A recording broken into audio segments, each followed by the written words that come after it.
श्री कृष्ण जन्मभूमि पर बने मंदिर को आखिर किसने गिराकर कर दिया चकनाचूर और बना दिया ईदगाह मस्जिद। हम सभी को पता है कि वो और कोई नहीं औरंगजेब था, और ये बात भी सच है कि भगवान श्री कृष्ण का मूल जन्म स्थान था कंस का कारागार। जी हाँ, कंस का कारागार, जहां पर निर्दयी कंस ने श्री कृष्ण जी के माता पिता को बंदी बनाकर रखा था और उन्हें यातनाएं दी जाती थी।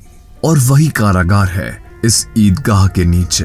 भगवान श्री कृष्ण की भूमि सभी हिंदू भक्तों के लिए पवित्र है। सब्सक्राइब कर लीजिए और प्रेस कर लीजिए वो बेल आइकन, ताकि कोई अपडेट आप मिस ना कर दें। दावा है कि श्री कृष्ण जन्मभूमि और शाही ईदगाह को लेकर 1897, 1921, 1923, 1929, 1932, 1935, 1955, 1956, 58, 1959, 1960, 1961, 1964, 1965 और 66 में कई सारे मुकदमे चल चुके हैं। मुस्लिम पक्ष की ओर से अदालत में एक और दलील जो बड़ी प्रमुखता से पेश की गई वो ये है 1991 का पूजा स्थल एक्ट।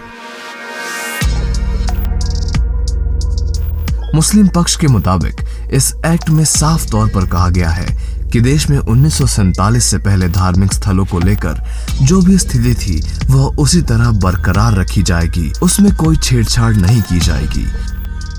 अयोध्या काशी तो झांकी है, मथुरा अभी बाकी है।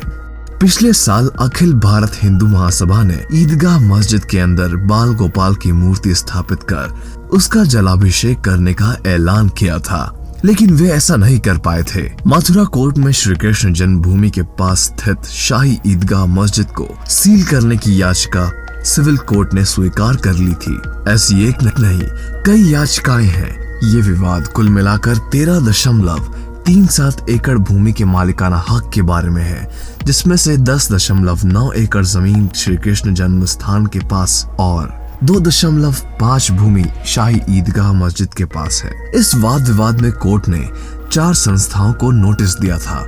इनमें श्री कृष्ण जन्मस्थान सेवा संस्थान, श्री कृष्ण जन्मभूमि ट्रस्ट, शाही मस्जिद ईदगाह कमेटी और उत्तर प्रदेश सुन्नी सेंट्रल बोर्ड को दी गई नोटिस शामिल थी। सुनवाई के बाद 30 सितंबर को ये विवाद खारिज कर दिया गया। मथुरा के कटरा केशव देव को भगवान श्री कृष्ण का जन्म स्थान माना जाता है। हिंदुओं का दावा है कि काशी और मथुरा में औरंगजेब ने मंदिर तोड़वाकर मस्जिद बनवाई थी। 1659 में काशी विश्वनाथ मंदिर तोड़वाया था और 1670 में मथुरा में केशव देव का मंदिर तोड़ने का फरमान जारी कर दिया था। इसके बाद काशी में ज्ञान व्यापी मस्जिद और मथुरा में शाही ईदगाह मस्जिद बना दी गई। श्री कृष्ण जन्मस्थान सेवा संस्थान के सदस्य गोपेश्वर नाथ चतुर्वेदी ने विभिन्न मीडिया रिपोर्ट्स में बताया है कि श्री कृष्ण जन्मस्थान सेवा संस्थान और शाही मस्जिद ईदगाह के बीच पहला मुकदमा 1832 में शुरू हुआ था। उताउल्लाह खान ने 15 मार्च 1832 में कलेक्टर के यहाँ प्रधान पत्र दिया, जिसमें उन्होंने कहा कि 1815 में जो नीलामी हुई है उसको निरस्त किया जाए, ईदगाह की मरम्मत की अनुमति दी जाए। 29 अक्टूबर 1832 को कलेक्टर W.H. टेलर ने आदेश दिया, जिसमें नीलामी को उचित बताया गया और कहा कि मालिकाना हक पट नीमल राज परिवार का है। इस नीमली जमीन में ईदगाह भी शामिल है।